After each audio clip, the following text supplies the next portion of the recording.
तो कैसे हैं आप सब? क्या आपकी 11th बर्बाद हो चुकी है?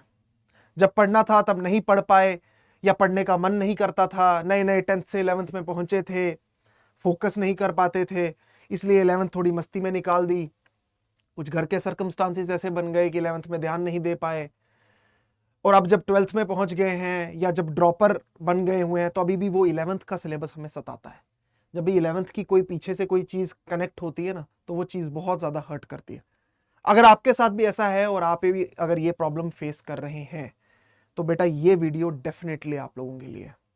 ठीक है, मैं दो चीजें कहना चाहूंगा। पहली चीज ये कि हाँ, आप रेस में थोड़ा पीछे हो, लेट्स एक्सेप्ट इट। सबसे पहले तो एक्सेप्ट करना सीखो, हो आप रेस में थोड़ा पीछे, पर क्या इतनी पीछे हो कि अब कवर अप नहीं कर सकते?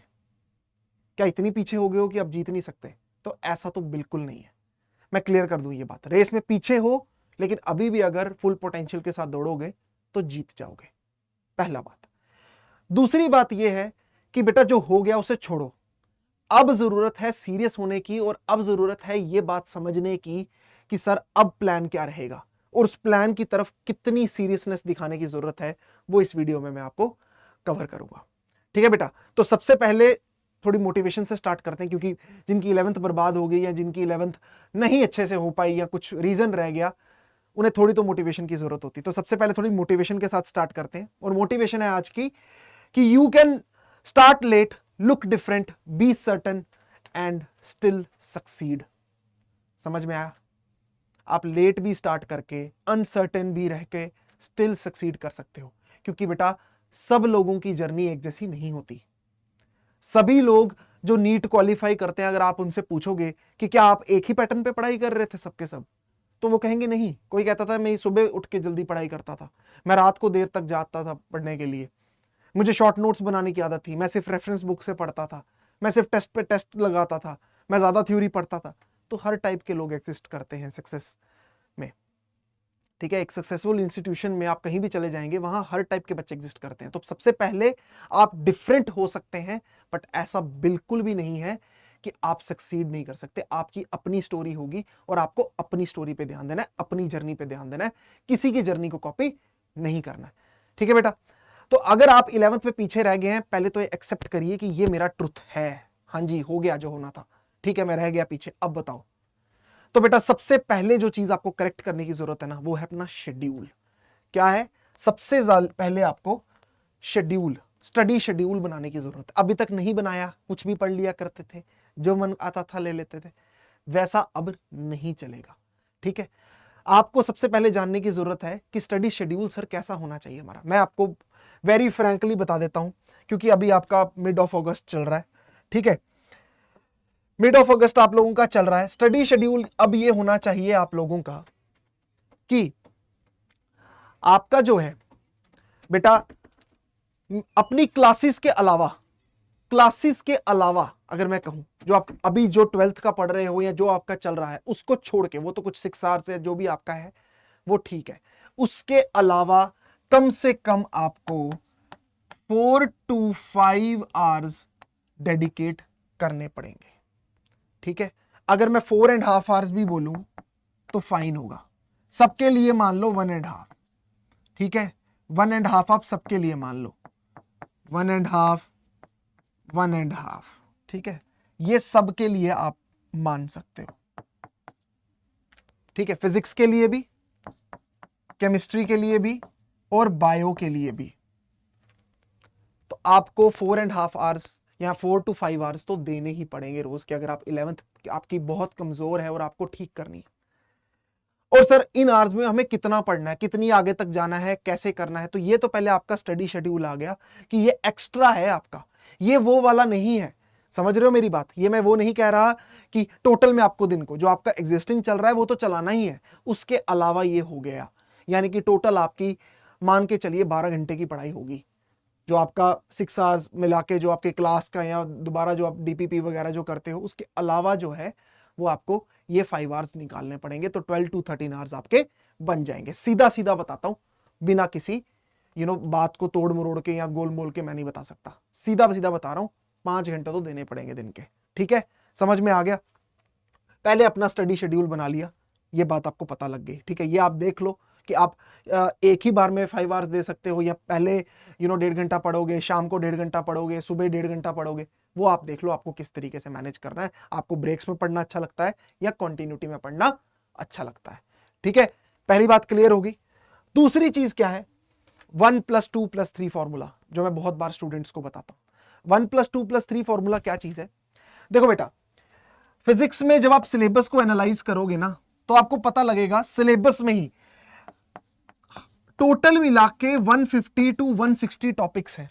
कभी देख लेना सिलेबस में, वो सबको काउंट करके कितने कितने आते हैं, इतने आपके आते हैं।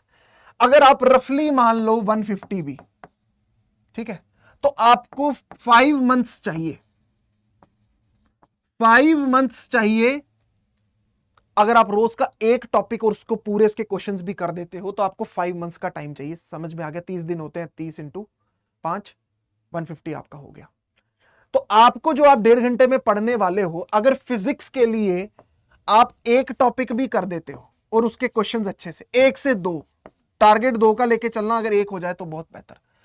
केमिस्ट्री में आप कर लेते हो 2, किसी का भी ले लो, एक ले लो इनऑर्गेनिक का, एक ले लो ऑर्गेनिक का, या कुछ भी कॉम्बिनेशन बना लो, एक ऑर्गेनिक का बना लो, एक फिजिकल का बना लो, एक एक टॉपिक। और बायो का आप ले लो 3। ये बायो में मेरा तीनों आ गया, मतलब कहने का मतलब है कि जूलॉजी भी, बॉटनी, तो आप इस तरीके से कर लो, या तो 2 बॉटनी के कर लो, ठीक है, कुछ भी कॉम्बिनेशन बना लो, 2 बॉटनी के कर लो, 1 जूलॉजी का कर लो, 2 जूलॉजी के कर लो, 1 बॉटनी का कर लो, लेकिन ये 1+2+3 का फॉर्मूला अपनाना है। यानी कि टोटल आपके दिन के 6 टॉपिक्स कंप्लीट होने चाहिए। ठीक है, समझ में आ रहा है? फिजिक्स का एक ही करो क्योंकि थोड़ा लेंथी हो सकता है, न्यूमेरिकल्स उस पर ज्यादा होंगे। केमिस्ट्री के 2 करो, बायो के 3 करो। ये रोज करने हैं आप लोगों ने, और इससे ज्यादा ही, क्योंकि मुझे पता है वीकेंड्स पे जब आपको छुट्टी होती है, संडे को आप ज्यादा पुश कर सकते हो अपने आप को, तो इस हिसाब से भी चले तो मान के चलो अभी अगर अगस्त है तो आप दिसंबर मिड तक या दिसंबर में आप अपना पूरी 11th जो है वो फिनिश एक बार कर सकते हो। ठीक है, ये बात समझ में आई? 1+2+3 का फॉर्मूला अच्छे से समझ में आया? ये बहुत ज्यादा जरूरी है, इसको प्लीज अब सीरियस ले लेना, अगर पहले नहीं लिया था तो। ठीक है, अब इसको सीरियस ले लेना। ये बहुत स्टूडेंट्स को हम सजेस्ट कर चुके हैं, ऐसे ही नहीं है कि हवा में तीर छोड़ दिया। समझ में आ रहा है कि नहीं? इसके अलावा आपका आ जाता है शॉर्ट नोट्स और important question marking. Short notes कह लीजिए, या जो क्लास में आपको नोट्स प्रोवाइड किए जाते हैं, ठीक है, वो आपके लिए शॉर्ट नोट्स टाइप हो गए। जो क्लास में टीचर के लेक्चर, एनोटेटेड पीडीएफ्स वगैरह, ठीक है, वो आपके लिए शॉर्ट नोट्स टाइप हो गए, क्योंकि टीचर ने बहुत चीजों पे रिसर्च करके वो नोट्स आपको प्रोवाइड किए होते हैं। तो वो नोट्स आपके लिए बहुत ज्यादा इंपॉर्टेंट होते हैं। उनके जो क्वेश्चंस होते हैं वो टीचर ने बहुत रिसोर्सेज से खोद के निकाले होते हैं आपके लिए, तो वो बहुत इंपॉर्टेंट चीज आपके लिए बन जाती है। वहां से रिवाइज करोगे तो जल्दी कर पाओगे, जल्दी पता लग पाएगी कि टीचर ने किस टॉपिक्स पर ज्यादा स्ट्रेस दिया था, वही टॉपिक्स ज्यादा इंपॉर्टेंट हैं। वो टॉपिक्स में किस किस तरीके का क्वेश्चन पूछा जा सकता है, वो टीचर से बेटर और कोई नहीं बता पाएगा। ठीक है, समझ में आ रहा है कि नहीं समझ में आ रहा है? तो टीचर ने उसी टॉपिक के एनसीईआरटी भी कवर करवाया होगा, रेफरेंस सवाल भी कंप्लीट करवाए होंगे, सब कुछ बताया होगा। तो टीचर के क्लास नोट्स जो भी है, जो 11th में आपने चाहे खोल के भी ना देखे हो या बना के रखे होंगे, आपके पास पड़े होंगे, इतना तो मैं मान के चल रहा हूं, तो वो नोट्स आपके बहुत काम आने वाले। दूसरी चीज है मार्किंग ऑफ इंपॉर्टेंट क्वेश्चंस। अब जब सॉल्व करने बैठोगे,